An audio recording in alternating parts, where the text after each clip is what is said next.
உள்ளாட்சி அரசு செய்தியால் இணைவோம்.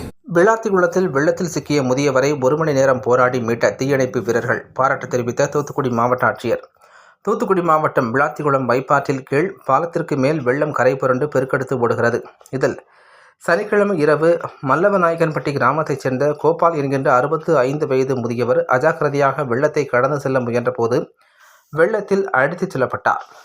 இதனை அடுத்து உடனடியாக விளாத்திகுளம் காவல்துறை மற்றும் தீயணைப்பு துறைக்கு தகவல் தெரிவிக்கப்பட்டது. பின்னர் அங்கு உடனடியாக விரைந்து சென்ற போலீசார் மற்றும் தீயணைப்பு வீரர்கள் முதியவரை மீட்கும் முயற்சியில் தீவிரமாக ஈடுபட்டனர். ஆனால் தண்ணீரின் வேகம் அதிகமாக இருந்த காரணத்தால் வெள்ளத்தில் சிக்கிய முதியவர் கோபாலை மீட்பதில் பெரும் சிரமம் ஏற்பட்டது. இருந்தாலும் தீயணைப்பு வீரர்கள் விளாத்திகுளம் மேம்பாலத்திலிருந்து கயிற்றை கட்டிக்கொண்டு வெள்ளம் சீரிப்பாயும் வைப்பாற்றில் இறங்கி முதியவரின் உடலில் கயிற்றை கட்டி மேலே தூக்கி 1 மணி நேர தீவிர முயற்சிக்கு பின் பத்திரமாக மீட்டனர். பின்னர் அங்கு வந்திருந்த 108 ஆம்புலன்ஸ் மருத்துவ பணியாளர் முதியவர் உடலை பரிசோதனை செய்து அவரை பத்திரமாக அனுப்பி வைத்தார்.